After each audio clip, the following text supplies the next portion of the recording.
tonight, our feature presentation is my mother, the rabbi and his mother. So for all of you who are watching, good evening. The opening story, the opening joke, every class begins with a joke, but this is not a joke, it's a real story.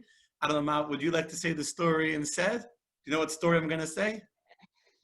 Target. Do you want to share the story? I'll let you share the story. I can share the You share the story. story. So we were in Target. I was with my husband, Rabbi Yankee's father. We were in Target with a couple of my kids, and we were in different aisles. I guess we were looking for presents, maybe the kids' Hanukkah gelt. I don't remember why. So I wasn't with him.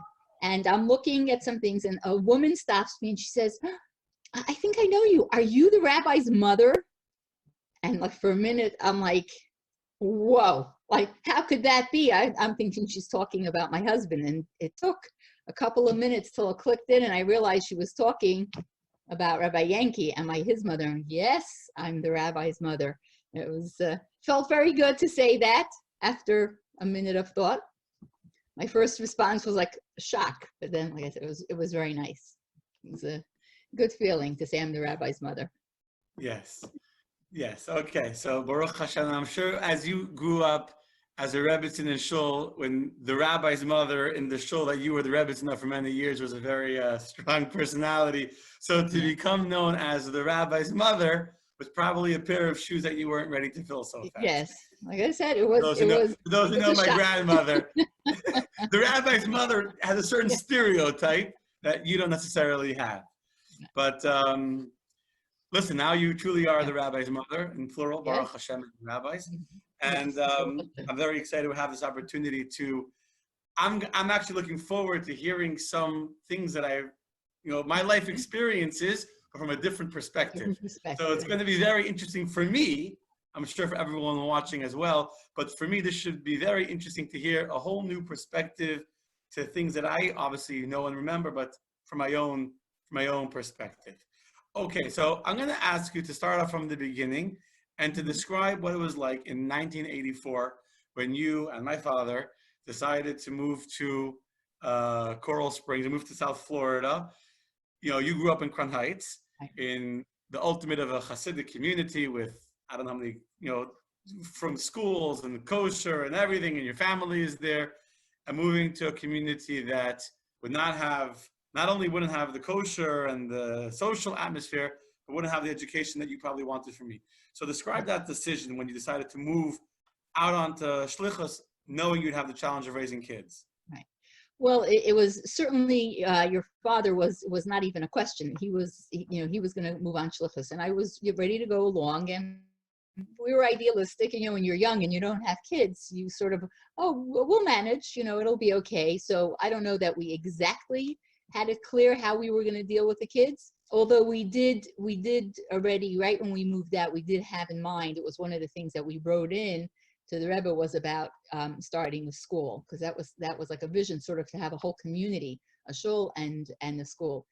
However, it was definitely challenging. I was already pregnant with you when we moved, and when you were born, so the bris was going to be right after Shavuos, and your grandparents, with my parents and the Denbrooks came for Shavuos.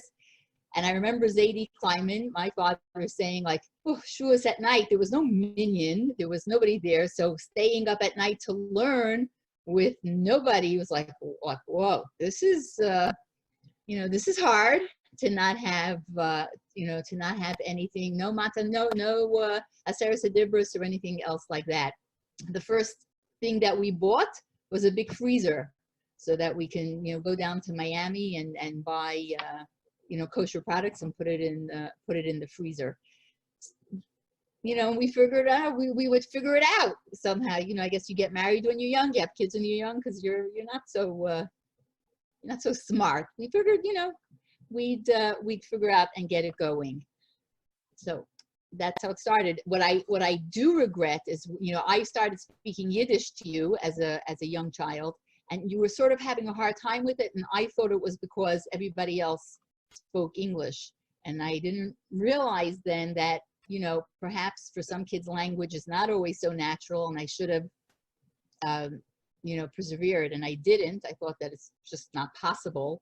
So that is, in hindsight, if I could rewind, that's something that We'll I get would to that prefer question to keep. later. If you have any advice or regrets, I just wrote that down. By the way, I want to say, I didn't say before, if anyone has any questions at the end of the evening, I'll open up, there's a chat. So although no one can talk, but we can chat, and we'll take any questions from those that are listening and those that are watching. I already see a comment from Lori Pike that you don't remember having her in your home years ago. I guess when I was a kid. Okay, so you made that decision. I do, as you said. I do remember. I do remember. Yes, Okay. yeah, sure. Good. Yes. So obviously, as you said, you made the decision to move to Florida. You didn't know what raising children was like. Like the famous joke and all the memes of, the person with no kids and giving all the lectures on how to raise children. And Right. then after the first kid, it becomes suggested. And by the third kid, they give up. And so, I do have to say, though, it's not like moving out without knowing. What we did know is the Rebbe gave tremendous brachas for, that you don't worry about your children. I will take care of your children. The responsibility for your children is on my, is in my hands, so to speak. So, we didn't know the details, but we weren't worried per se. I mean, other people had gone out to crazier places in Coral Springs, and, Baruch Hashem, they were managing. So, right. Thank God it worked out. Baruch Hashem. Yes. It worked out. So that's my next question for you is, what was it like raising your children, myself, and you can talk about me, you can talk about the other kids as well. What was it like raising us, especially me, because my younger sibling, I'm the oldest, for those that are watching and don't know, I'm the oldest of 10 kids. And when I was growing up in school, there were years that I was the only religious kid. There were years with 2 kids, that were Shomer Shabbos, that none of them lived near us on Shabbos. I was very lonely. There was no other kids my age nearby. So what was it like raising a child in the school with almost no frum religious friends? So there's a couple of stories. So when you were like in second grade, when you were 7, so there was a family that the father was like sort of becoming religious. The mother had converted. There was a boy in your class named Ben. I don't know if you remember him. And at some point he said, I want to put on tzitzis like Yankee. He wanted to do that. And then in the winter, we sent you to New York for a week. We had a break, right? December then. In those years, we used to close during the holidays, and you stayed by your grandparents, and you went to Alei Torah for a week and a half, whatever. And you said to me that year, why can't I be in yeshiva? Why can't I stay here to be in a regular yeshiva? And I said, being in a regular yeshiva is wonderful. It's fantastic. I said, but really all those kids in Crown Heights, none of them were lucky enough that a boy should say, I'm going to put on tzitzis because I want to be like Yankee. So I said, so, you can't have everything. Those kids are lucky they get to go to yeshiva. You're lucky that you get to have Ben put on tzitzis because of you. So I think that was, at that time, you accepted that. You were happy. You were proud about that. When you were when you were a little bit older, you said to us, it's not fair. All the other kids had somebody else. I was the first one. I didn't have anybody. And I said to you then, well, then, right, Tati and I were not so busy, and we really spent a lot of time with you. And you were like, are you sure? Like, do you promise? So, there was, we did have a certain amount of focused time with you, that like with the middle kids, it got much busier. And yes, they had each other and they had more of a community environment. But, in the beginning, you had a lot of, very focused attention on, what it should be like. The first Simchas Torah, we had Hakafos, we had a Sefer Torah, we had no people, and Tati danced with you and the Torah, you had you on one hand and the Sefer Torah in the other hand. There was certain, a certain energy on, making sure that you had somehow that, that you were surrounded in a certain way, that the outside was more already when there were more kids, but when it was just you and the Malki was a baby, or when Shloimi was born, that Pesach, it's like that Seder, it was very intense in those years. What do you mean intense? So what I'm saying is like that a Seder then was like, yes, we had one Seder where we had other people, but there was like a lot of focus on, that just we didn't have that many people. We didn't have, 25 people sitting, in the first year, Right. right? So you remember Coral Springs looked a lot different then than it does today. Coral Springs Drive was a one lane each way. Wiles Road was cows. I mean, there weren't that many people. Everything was, University was 2 lanes each way. Royal Palm was 1 lane each way. Like I said, north of Wiles was cows. When Xavier used to come, people said, oh, there's another rabbi, whatever. Right. There weren't a lot of religious people. So we were able to really be very, very focused on making a very high energy. I gotcha. Okay, great. So let me ask you a question. I'm wondering about this. Do you think that you had, or that people had, high or unrealistic expectations on me as the rabbi's oldest child?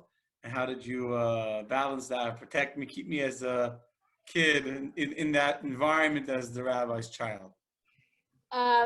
I think people have a little bit of an unrealistic expectation about rabbis in general, that's like we're like the holiest people on the planet or everything else like that. So I didn't see too much as in the kids. There definitely was a lot of interest, and people felt like, oh, any milestone that you reached, it was like their they felt like it was part of their excitement. Like when you went away to yeshiva, your bar mitzvah was the first separate seating. That's why we made a big party, so that people should see that it's possible to have separate seating. We had like 450 people. It was everyone felt like it was their party. So I don't see it so much as an expectations. It was definitely more of a feeling of whatever milestone you reached, it's it was like our party also. Yes, there's an expectation that the rabbi is going to the rabbi's family as a whole is special. And the truth is, most people, when they would come for a Friday night or whatever, and they would see that the kids are part of, they're part of Friday night, and we always, insisted that you say Devar Torah, you help, you're sitting at the table.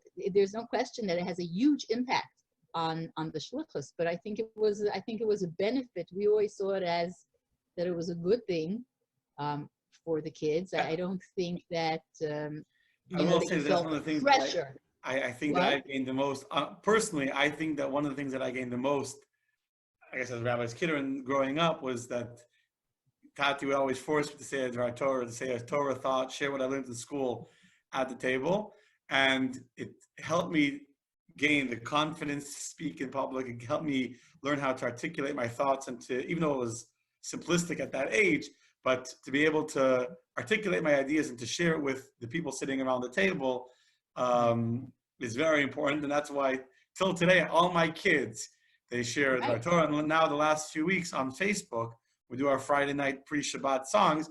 I started having my kids share their thoughts on Facebook, who understands or not, but the point is that they're learning to instead of feeling overwhelmed by the expectations as a rabbi's child, but to live up to it. So from my perspective, I actually felt like I felt that expectation. It was a yoke on my shoulders, but I was part of the job. So that's the difference. I felt the expectation as a general, the rabbi's family, from the first year that we were here. You're the Rebbitzin. How could you be the Rebbitzin? You're so young. And I said, Rebbitzin has to start somewhere. You can't be born 80 years old. You have to start somewhere. So it's overall. I think the idea, though, of doing these things is not only because it's helpful for the community. Saying the Dvar Torah makes the Torah learning real to you. And it should be real to you whether you're going to end up being a shliach or not, or whether you're going to end up being a rabbi or not. So, you should help other people. You should, go visit. You should go, help put up a mezuzah and understand what it is. That was, by the way, in the years when I made a chart, for like getting certain things done, one of the like prizes, rewards was going with your father to put up mezuzahs or going to visit people in their offices. That was one of the right. So the perks, takeaway from what we're talking about, and I definitely feel that I do this with my kids, and this is true for anyone, whether you're a rabbi or not, is to make your kids feel a part of the good things that you do. If someone, like, yes, my kids, and I remember this as a kid also, we were excited to go to shul. Going to shul wasn't the burden. We wanted to go and be part of it. And it was an honor to go with Todd to wherever, Right. whenever we could go with him somewhere. And my kids are the same way. I'll go give out challahs or whatever it is. You know, the Yeah. kids want to go with me. And obviously it's hard to take all your kids with you when you go somewhere. But So the it's a idea is anyone can do special this. thing. Mhm. Right. Right. Meaning anyone can take their kids and get their kids engaged with the good things that you're doing and the holy things you're doing and get them involved. Right. And it kind Rather of, than saying, rather than making it a burden, if it's an excitement, then that just becomes part of the environment, you know, right. that it's exciting. That's an excellent, a very important point. Because people, especially the kids, they can feel not only what you tell your kids, but they can feel the energy that you feel and how you feel about going to shul. So if you're excited about it, then your kids pick up that excitement. And I'm going to assume that my siblings felt the same way, that we were excited to go to shul. And I don't know if any of them are watching tonight, but they asked me to record this, so they will Well, you record. know, you also, your father would tell stories. You know, it was once we moved to the house, and then as the shul moved a little further away, you know, it was time to hear a story, and so on. You know, Right. it was not only a drudgery to walk. I mean, the walking was also you know, family time, private time, no other people around, just you and, you know, you and your siblings and your father. That also it adds, you know. Yeah. To shul. Yeah, absolutely. Okay, so now the question is, what did you do, or what exceptions did you make, etc., to give me, and this is true for my siblings as well, a feeling of pride and a feeling of commitment, to being a Jew and to living a Torah lifestyle and to spreading the word of Torah and Hasidus and following in your footsteps, meaning it obviously wasn't easy. The environment that we grew up in was not a Hasidic environment. It wasn't a spiritual environment. So what did you do, and what tips could you give to others? But I want to hear from your perspective. I know from mine. What did you do to instill within us young children a love for being a Jew and a love for being a chassid of the Rebbe? So I think it goes back to what we said before, that life has to be happy. Your life has to be a good and a happy life, so that you want to be in this, environment. It cannot be a burden, and it cannot be something that's you know, that's dreary. Nevertheless, there were obviously situations where you know, it's a fine line. I don't want to say you're better than somebody, but you cannot go to the parties. You can't eat places. So, you know, our well-known story that when your uncle and aunt moved to Boca, and we went over to see, you must have been probably about 5. You know, we went to their house, and your aunt started to make sandwiches or something, and you're like, are we allowed to eat here? And somehow, you know, it didn't seem to be you know, wasn't something that was upsetting to you that you couldn't eat in other places. It sort of a combination of saying, this is our family. You know, we are so lucky that these are things we do, and so we don't do other things because these are the things that we do. But the reality is, it's true today as well. Certain people, let's say, talk a certain way. We don't talk, you know, that way. You know, you always have to have your family values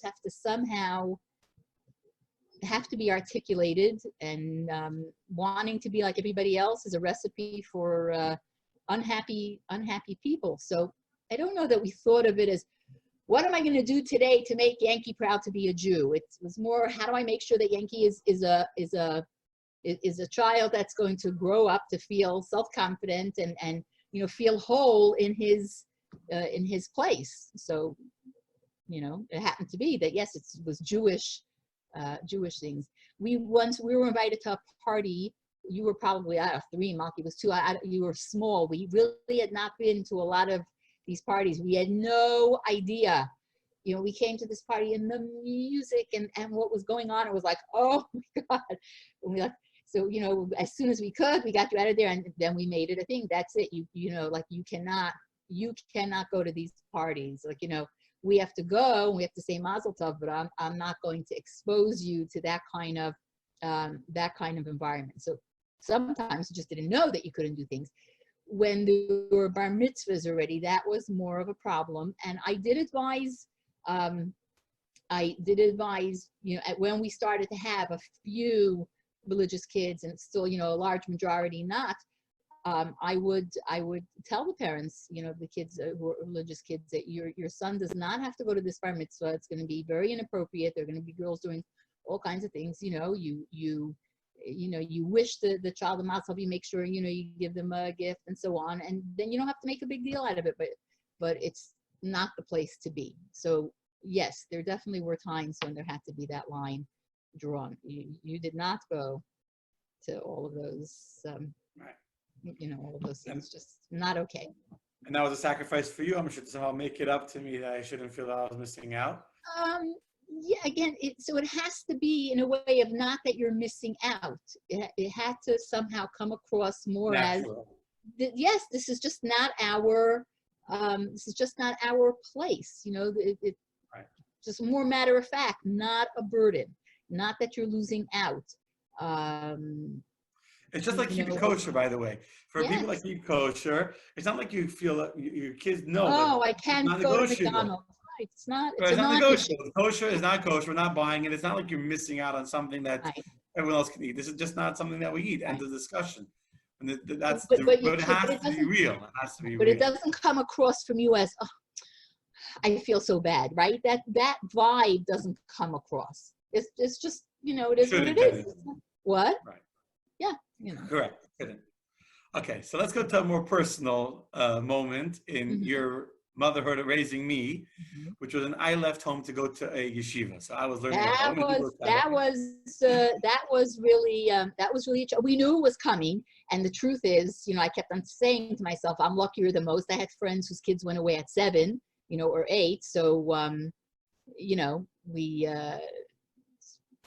So describe. So for those that are watching us, they don't know. Explain the school I was in and where I was going to, and right. So Hebrew Academy. Yeah. Right. So Hebrew Academy at that point was the observant kids were my 5 kids by that time. I had 6, 7 kids already at that time. There was them, and there were already a few more families. There was no one your age who was.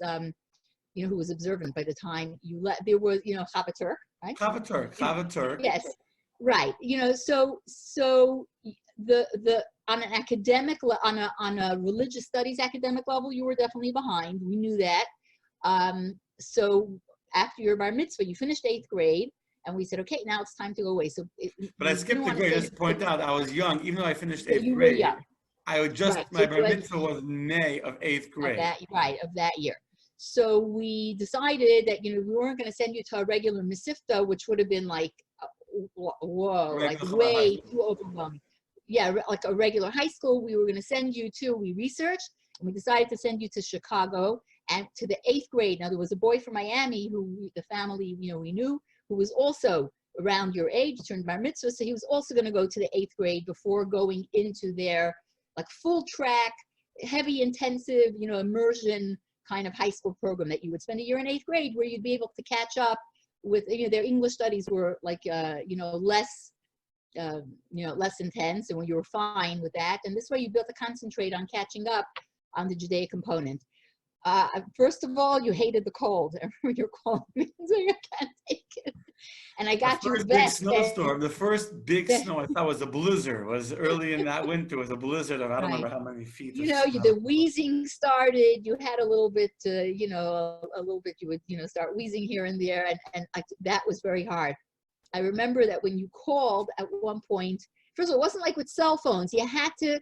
The landline, I would call and go. That was more in the dorm, not so much when you were boarding. Not that first year, the next year. It was, yes. But even then it was hard. It wasn't like, just we can just call anytime. I mean, my younger kids, they cannot wrap their minds around the idea that, that we didn't have a phone. I'll interrupt you 1 second.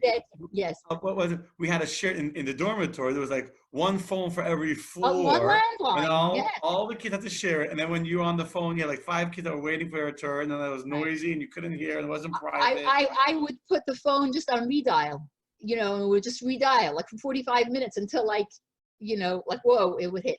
Anyway, I remember that you called me and you were saying that you just, it was the Chassidus teacher, you had a problem with Tanya, you couldn't understand what he was talking about, he doesn't care about you, blah, blah, blah, on and on and on. And I remember saying to you, like, do you want me to call the teacher? I mean, like, you know, what do you think? And I felt like, so when I hung up, I hung up, I was crying. I was crying, I was sitting and crying, I was saying, oh, you know, my poor kid, whatever. I called the principal just to say, you know, I'm a little worried, like, you know, is the teacher, does he understand where you're coming from? Yes, yes. So like I did my part to sort of, you know, make sure that, you know, that the teacher is okay. But honestly, you know, the goal was for you to figure out how to manage. You weren't coming home the next year. This was already going to be the track. I remember being really worried. I remember crying. And then you called me like 2 days later. You said, I figured something out. If I don't have a question, I lose focus. I'm not paying attention. So I decided I had to ask 2 questions during the class so to keep me on focus. And it went much better. And I remember thinking, like, that's the goal that a parent wants to hear.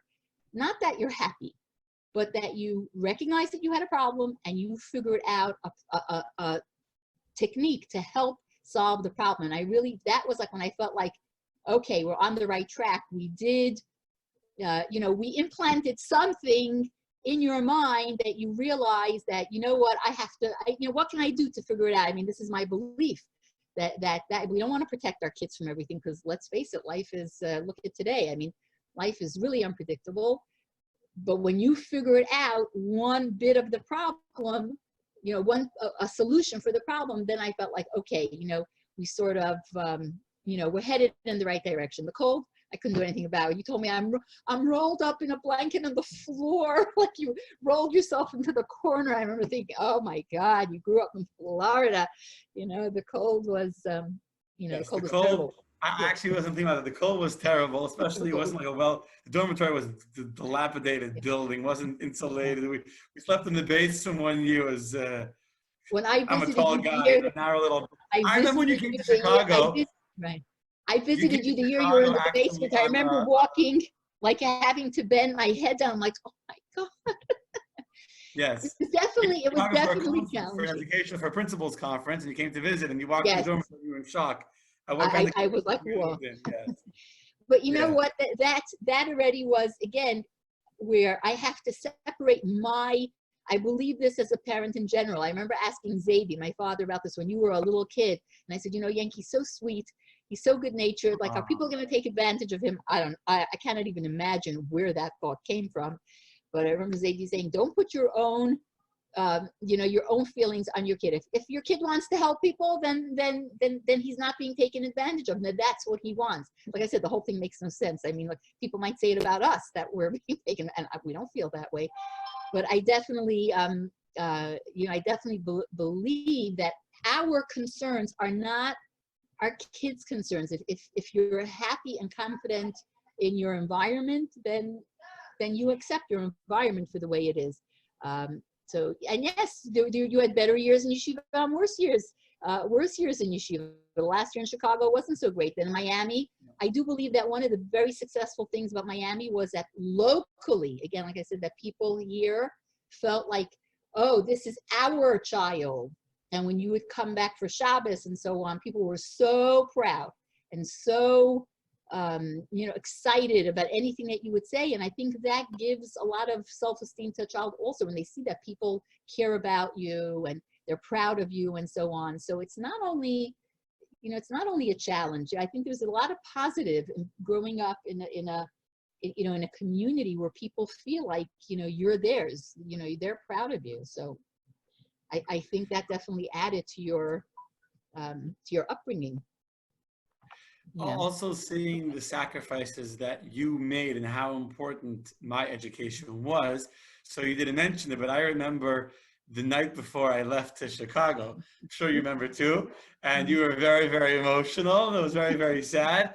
And even though I had gone away for a summer camp, but in the last summer before I had a rough summer too, and knowing that it was hard, and when I had a hard time in Shia and I wanted to learn me on the phone Gemara every day, and it was like, it was torture for me. Yes, to learn we used to learn on the phone. Yeah, I hated it. I hated it. Don't tell him. Secret.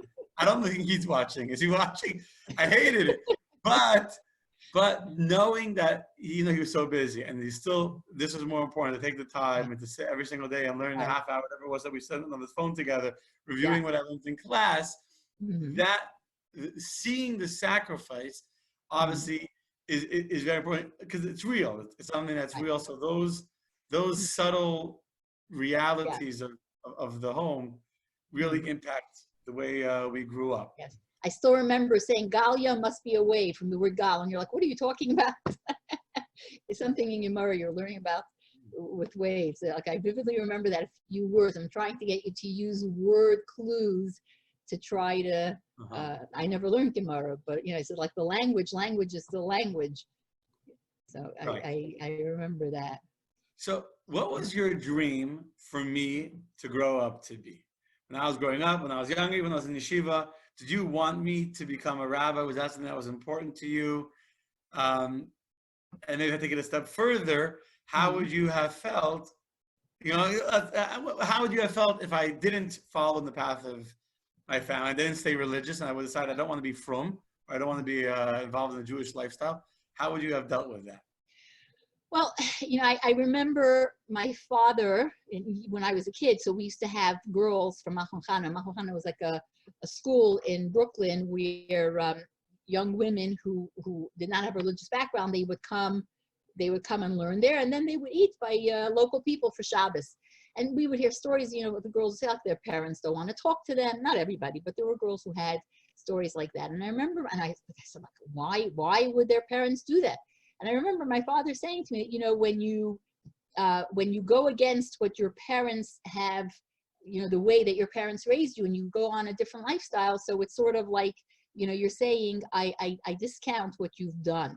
And I think it's very important to sort of separate that as, it's not about me, it's about you.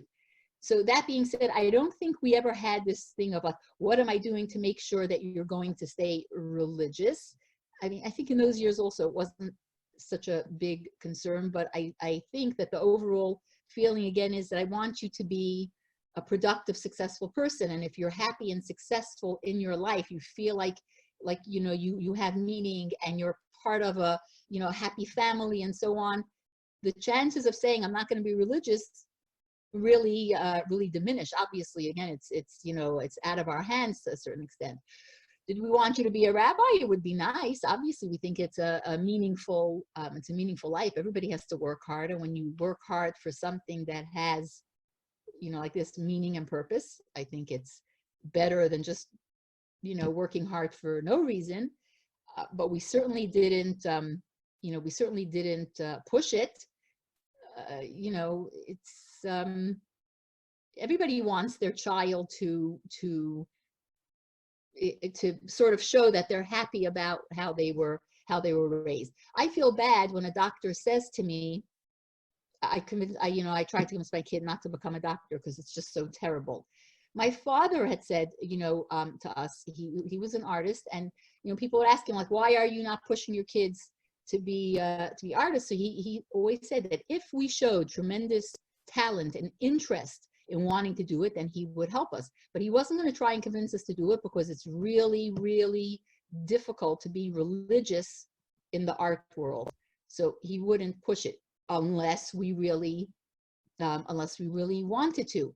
So somehow, I guess subtly, that signal comes across that this is not for you. On the other hand, I guess the signal of this is a great way to live also comes across. But would I push it if you don't have an interest and a desire to do it? Absolutely not. That was something in my father's life, was being an artist, but he would only work on it if we really wanted to. So I think those are the two parts to the answer, that you have to feel like this is important in your life, that this is like valuable in your life, but you also have to be able to accept that your child has to find their own they have to find their own way, and hopefully they will feel like this way is good. So I always get the question, like, when did you decide that you want to become a rabbi? And from the opposite side of what I just asked you. And the answer is, I think always, there was never a moment that I said I had an epiphany, now I want to be a rabbi. Right. I just, growing up, that was like I idolized the fact that you were, Rabbi Tati was a rabbi, and that you were helping others and teaching others and changing the lives of people in the community. And I was able to see that firsthand, the way that many others perhaps can't see. And seeing that and seeing, what you were accomplishing. So I just naturally said it was natural, and that process just made me feel this is what I always wanted to do that from when I was a kid. Sitting in shul watching Taz the Rabbi. We never had a discussion about what are you going to do with your life. There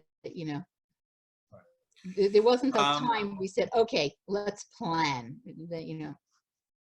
So the question, when did you decide you want to be a rabbi? I get a lot. But the question that I get asked the most, the question that I get asked more than any other question probably, especially when we're having more of like an intimate family conversation like we're having tonight, is people always ask me, so how did you and Chana meet?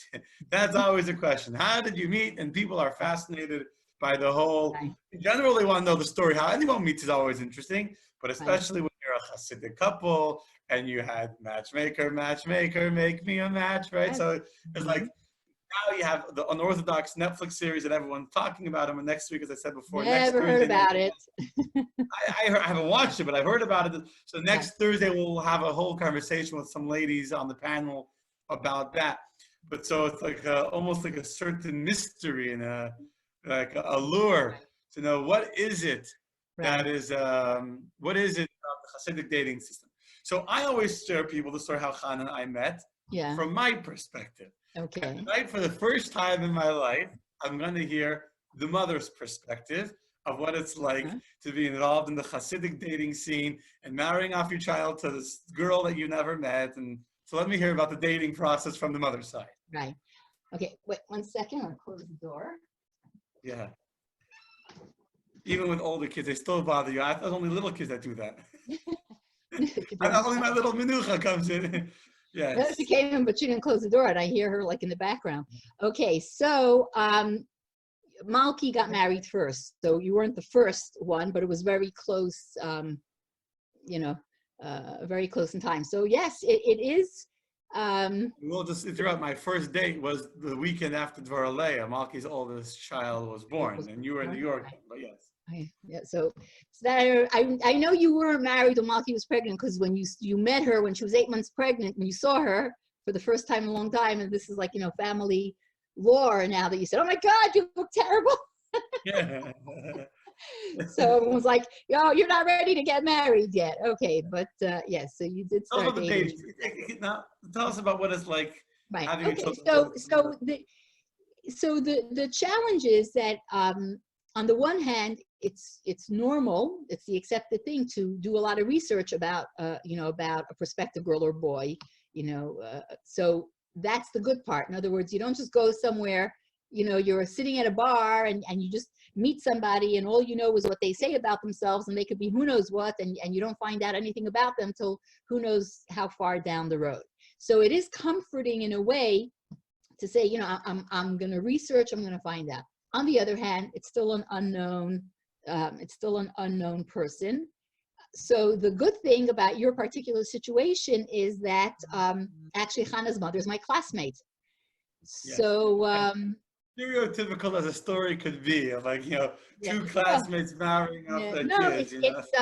It doesn't happen that often because the Chabad world has grown so wide. But basically, your father was speaking in Beis Rivka in the girls' school in Crown Heights, where Chana's mother teaches, and she heard him speaking. He had a sense of humor, whatever. And then he's like, she's like, okay, does he have a son?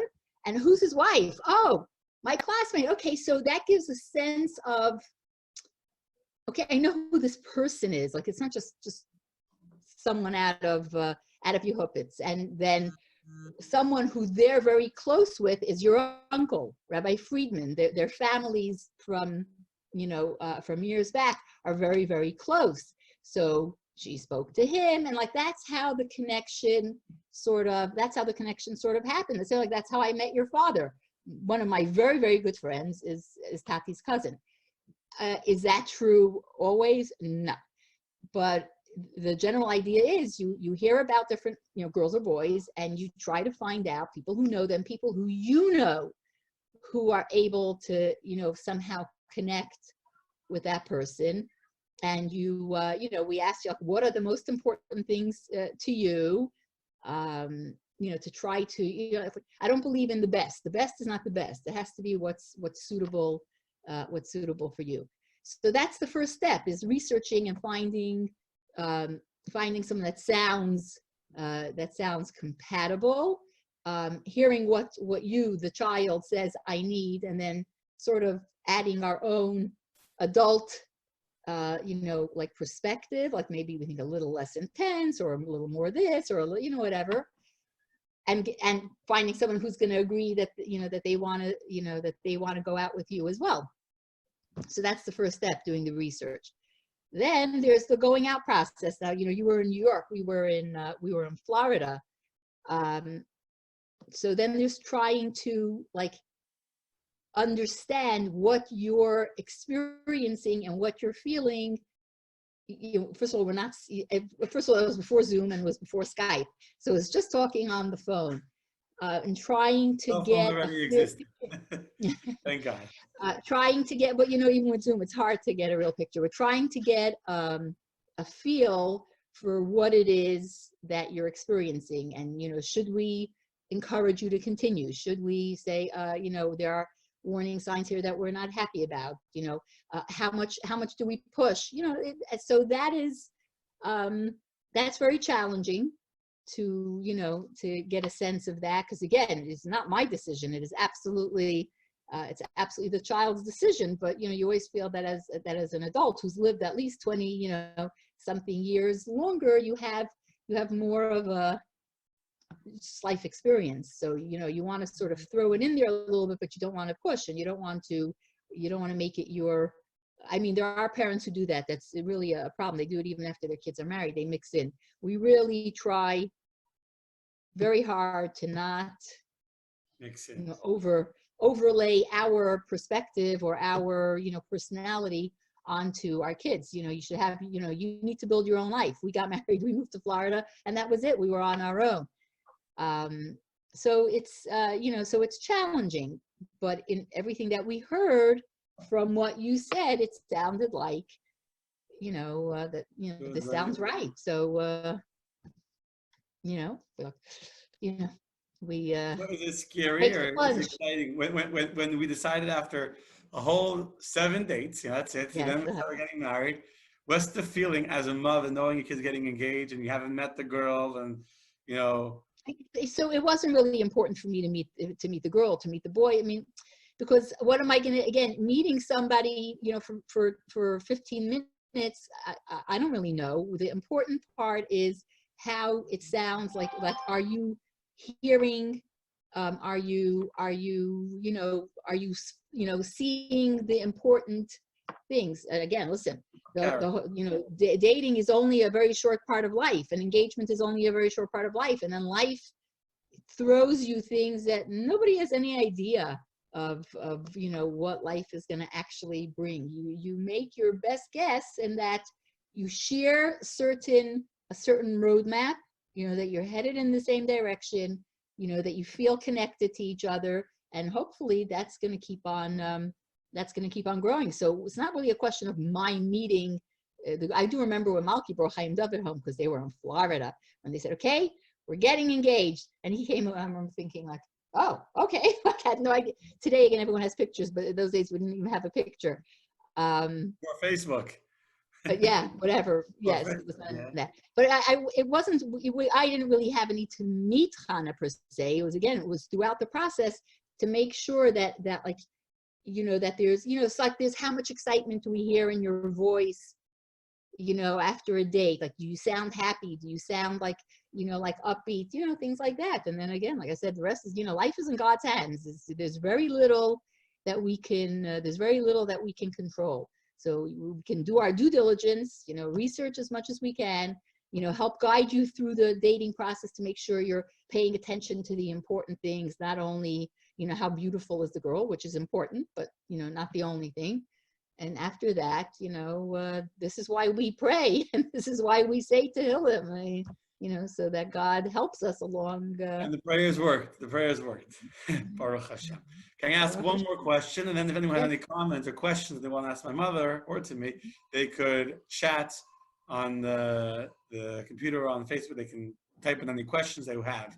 My last question for you is about the transition from being a mother to becoming a grandmother. I will tell you, I remember amongst the siblings we talked when Dvora Leah, my niece, Malki's daughter, was born, and you were goo, whatever, like all like mushy over her, and you were not a mushy mother, like you were not a harsh mother, but definitely like practical, down to earth, realistic, Right. and we all made fun that there was like a little internal, some kind of natural switch inside, and the switch was turned, and you just went from being a mother to being a puppy, and that's it. It's like a whole different. It is. Woman now. So tell us the transition and the job of a grandmother versus a mother. Well, the first thing is that I'm not responsible to raise the grandchildren. So first of all, I didn't have grandparents. Both my parents were orphaned in the war, and I didn't have grandparents, so I don't really have a good model. But the natural feeling is, I get to see you. We do try to make a conscious effort not to mix in. These are your children. Hashem gave them to you, not to me. But first of all, it's like going to a candy store. I mean, this is the reward, So that's number one. So yes, I can be Google and all that, because I don't have to tell you, you need to be responsible. Don't hit your brother, or that was rude, be polite. I don't have to do all those. I don't have to do all those things. But seeing grandchildren is like, yes, you raise your children, but when you see grandchildren, then you sort of like, you're seeing like, wow, there's real continuity. I mean, there's definitely, there's definitely something. Animals do not have grandchildren. Animals take care of their young. They're very protective of their young, but there is no such thing as a next generation after that. Bears or whatever, they have their cubs, and after a couple of years, however, 1 year, 2 years, depending on the animal goes, and that's it. Then they have their next litter, and there's no connection between them, and there's nothing further. Like, we did what has to be done, and that's it. Grandchildren really is, like the continuity that Jewish life will continue besides our life and besides our our values, but it's just a part of the chain. So it's like really seeing the chain in real life. So what's not to enjoy over there? I'm not going to say never stick in my 2 cents. So I get the pacifier out of the mouth. But otherwise, really, it's primarily enjoyment. We love to have the kids over. They're excited to have a pillow fight, or read them a story or whatever. It's very exciting. Beautiful. Yes, and obviously having grandkids is the greatest achievement and accomplishment of all the years of raising children, is to having the grandchildren afterwards. And yes, absolutely, and we're very fortunate that we have them here close. I mean, it's Yeah, that's a big blessing. I don't know if I should ask you, what did you do to merit of all your married kids? I don't know. It's like it is truly amazing. I mean, we are extremely grateful that we have. And again, even that's like I don't want to push anybody, live here, go here, do there. We really do believe very much, you have to make your own life. You're as capable as anybody else, but at the same time, I'm very happy. We're lucky, and it's Florida, so we can even walk. We could walk over. It's nice weather. Not like it's snowing up north now. Baruch Hashem. Thank God, it's a blessing. Yes, that it is. I'll give that was a lot of fun. Now we're just flew by real quick. If anyone has any questions they want to do real quick, we'll ask. If not, I'll end up with a reminder about the classes that are coming up, as I mentioned, next week. Most importantly, I was thinking about it, talking about how you have to just teach your children to think, to naturally just feel the happiness of being who they are and the lifestyle that we have, Yes. etc. This is the next course that we're really going to be pushing. How happiness thinks. It's not only about what we have, or where we are or who we know, but it's really the way that we condition ourselves to think, and the way we condition ourselves really, really impacts us.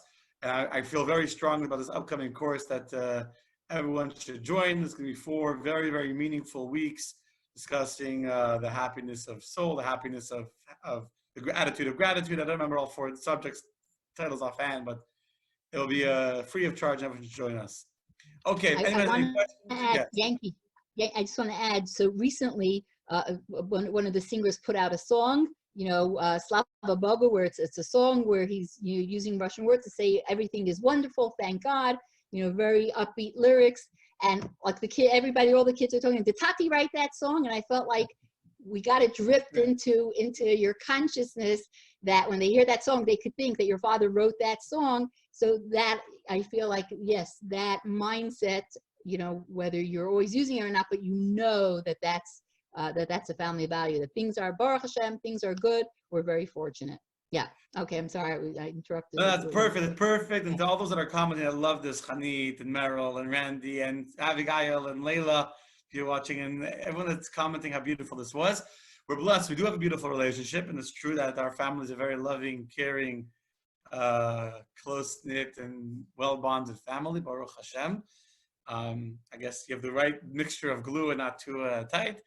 And it was truly a pleasure. Thank you very, very much for this very enjoyable hour together here on the other side of the coin. It's good. And before you turn around, I still vividly remember when you were 7, and I said to your father, like, wow, he's already more than halfway to his bar mitzvah. And I was like, literally, that was like yesterday. And it's like flies. That's a great ending story. I was about to say the last story you want to end with, and that's, yes.